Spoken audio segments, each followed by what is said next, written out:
So while the short treks debuted on CBS All Access in the US quite a while ago, here in the UK they only showed up on Netflix upon the debut of Discovery Season 2, under the trailer section for some reason. And after a quick gander I thought I'd give my quick thoughts on these 4 shorts.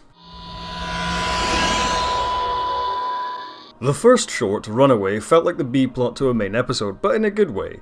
While Tilly tries to muster up the confidence to enter Starfleet's command training program, she encounters an alien stowaway. This short essentially rests on whether or not you like Tilly as a character, and I really do. We're so used to following the Starfleet veterans with a long, proud career behind them, so it's cool to see a wide-eyed hopeful just starting out, and Mary Wiseman is simply adorable. Tilly's encounter with the visitor she comes to call Poe is basically a small personal story for her to find her confidence. While Tilly is trying to fend off passive-aggressive put-downs from her mother and muster up the courage to accept more responsibility, Poe has run away from her home world for much the same reasons. Thus, while Tilly is convincing Poe to return to her world, she's also convincing herself to take the next step in her Starfleet career. It's a simple morality play, but it works, and the chemistry between the two leads is great. My only gripes with this short are to do with the specifics of Poe's homeworld and culture.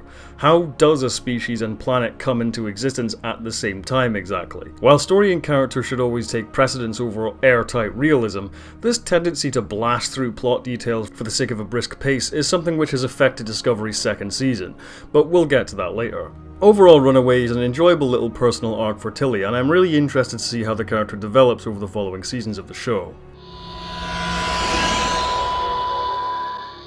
Calypso is probably the best out of all of these. I know that may seem premature as I'm yet to review the others, but I can't ignore how fantastic this little short was. 1,000 years after Discovery is set, a lone soldier ends up marooned on a long-abandoned ship with a sentient AI. This short is such a massive departure from the other shorts and from Star Trek in general. Whereas other shorts focus on small B-plots following established characters, Calypso throws the audience into a completely uncharted territory. Aldous Hodge and Annabelle Wallis are brilliant in their respective roles, and for a war-weary wanderer and a disembodied voice, the emotional bond between them is truly gripping. But it's the surreal, dreamlike atmosphere which the short is clouded in which really makes this story breathe. The ambiguous nature of this far-flung future conjures up so many questions for long-time Trekkies. Does the Federation still exist? Is this the original Discovery? Why was the ship abandoned? How did Zora evolve? The isolated ship and sparse spots of light, only broken by the holographic record of Fred Astaire's funny face, further complements the sense of loneliness which only further illuminates the emotional through line of the story. This is really only one small glimpse at a larger story, a single chapter to a far-flung space odyssey. What I really appreciate about this short is just how bold it is. Given the chance to play around in the Star Trek universe, this is probably the last thing people would be expecting, and it's because of that experimentation I have to commend it. It feels like a Twilight Zone episode or part of some other cerebral sci-fi anthology. It's a story driven by ideas and anchored by an exploration of the human condition. While there may not be a Starfleet or a ship going boldly, it really taps into the core of what Star Trek is.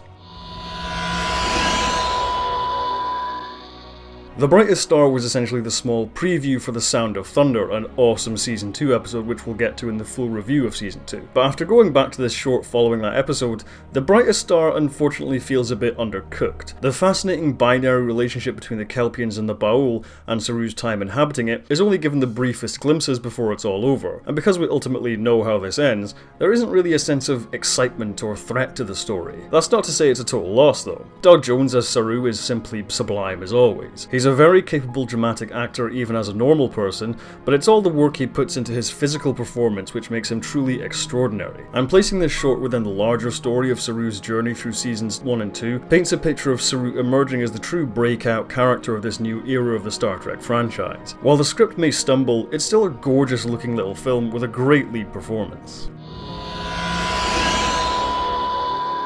So I may be about to say something a little sacrilegious for certain Star Trek fans, but I never really liked Harry Mudd in the original series. I know the original series was cheesy, but Roger C. Carmel's performance was far too cartoonish, and Mudd's schemes were often really lame. Rainn Wilson, on the other hand, is a triumph. Wilson's comedic talents and Mudd's fast-talking, think-his-way-out-of-anything persona is a consistent scene-stealer, and watching a light-hearted chronicling of his various antics is loads of fun. I've always been fascinated with this lesser-seen side of the Star Trek universe. There's obviously obviously a significant human population who live outside of the Federation, and this Wild West region of bounty hunters, pirates, and con artists is begging for a more in-depth look. This short provides a small but enjoyable glimpse of it. Rainn Wilson is, as I said, terrific in every frame of this short. No doubt the same pantheon of do-anything-to-survive heartless weasels like Gaius Baltar or Dr. Smith in the recent Lost in Space reboot. Mudd, however, doesn't possess nearly the same intelligence, mostly relying on luck and the exploitation of other people's hard work to get him through the day.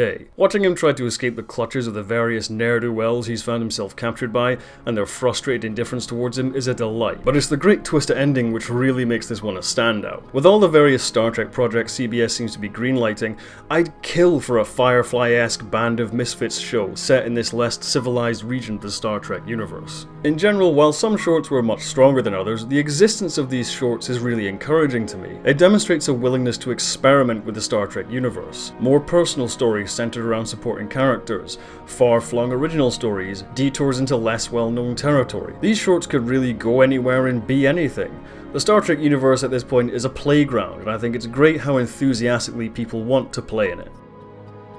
So here's two questions I can answer at the same time. Maria Kelly asks, what's your opinion on the Jerry and Sylvia Anderson TV series UFO? And Miltz asks, have you seen Space 1999? I have an upcoming video on Thunderbirds in the pipeline, and I want to do videos on other Jerry and Sylvia Anderson shows. I've seen a few episodes of Space 1999 and bits and pieces of UFO.